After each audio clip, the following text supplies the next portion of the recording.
3 मई 2023 एक ऐसा दिन जब भारत के एक राज्य में इंसान इंसान का दुश्मन बन गया। घर जले, मंदिर जले, चर्च जले, लेकिन सबसे ज्यादा इंसानियत जली। 250 से ज्यादा मौतें और 60,000 से ज्यादा लोग बेघर। और आज पूरा मणिपुर 2 हिस्सों में बंट चुका है। लेकिन सवाल यह है, आखिर मणिपुर जल क्यों रहा है? क्या यह सिर्फ एक दंगा है या इसके पीछे कोई गहरी सच्चाई छिपी है जिसे हम समझ नहीं पा रहे? आज इस वीडियो में हम मणिपुर की पूरी कहानी समझेंगे, शुरुआत से लेकर आज तक। मणिपुर भारत के उत्तर पूर्व में स्थित एक छोटा सा राज्य है, लेकिन इसकी अहमियत बहुत बड़ी है। यह राज्य 2 हिस्सों में बटा हुआ है। एक तरफ है घाटी जहां मैतेई समुदाय रहता है, तथा दूसरी तरफ है पहाड़ी इलाके जहां कुकी और अन्य जनजातियां रहती हैं। यह विभाजन सिर्फ भौगोलिक नहीं है, बल्कि सामाजिक, सांस्कृतिक और राजनीतिक भी है।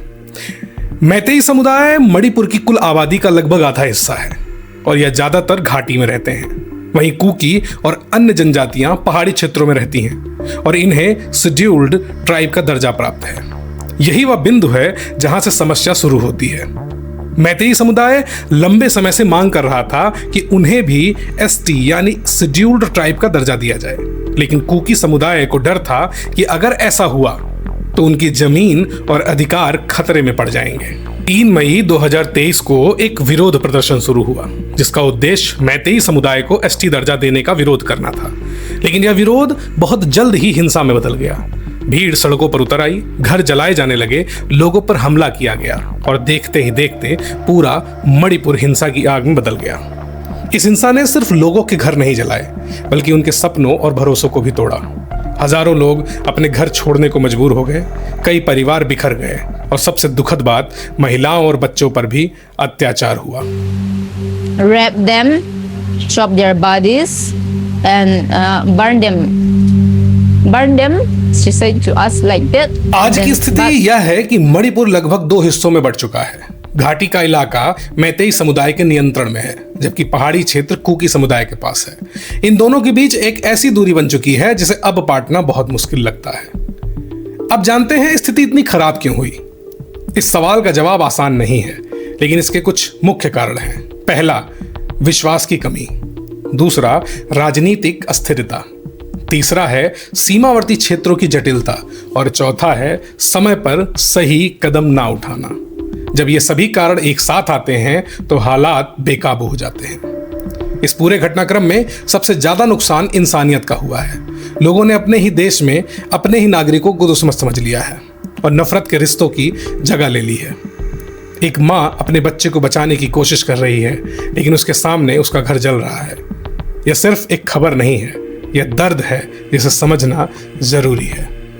मणिपुर जल रहा था, घर टूट रहे थे, लोग अपने ही देश में बेघर हो रहे थे, और इसी बीच सरकार की तरफ से एक संदेश आया, स्थिति पर नजर रखी जा रही है। इस बात को भी हमें स्वीकार करना होगा कि मणिपुर में लगातार हिंसा की घटनाएं कम होती जा रही है। जरूरी थी, लेकिन लोगों का सवाल भी जायज था। क्या यह काफी था? कुछ समय बाद सेना तैनात की गई, कर्फ्यू लगाया गया और इंटरनेट बंद कर दिया गया। यानी जब हालात बिगड़ चुके थे, तब सिस्टम पूरी ताकत से सामने आया। प्रधानमंत्री ने भी इस घटना को शर्मनाक बताया और दोषियों पर सख्त कार्रवाई की बात कही, लेकिन तब तक काफी नुकसान हो चुका था। सरकार का कहना है कि स्थिति जटिल थी और समाधान में समय लगता है, लेकिन आज भी एक सवाल लोगों के मन में बसा हुआ है। क्या अगर शुरुआत में ही तेज कदम उठाए जाते तो मणिपुर की तस्वीर कुछ और नहीं हो सकती थी? मणिपुर सिर्फ एक राज्य नहीं है, वह भारत का हिस्सा है। और अगर मणिपुर जल रहा है तो कहीं ना कहीं भारत भी जल रहा है। हमें यह समझना होगा कि नफरत कभी समाधान नहीं होती। अगर आपको यह वीडियो सच दिखाता है तो इसे शेयर करें, क्योंकि सच्चाई जितनी ज्यादा फैलेगी उतनी ही जल्दी बदलाव आएगा। नमस्कार।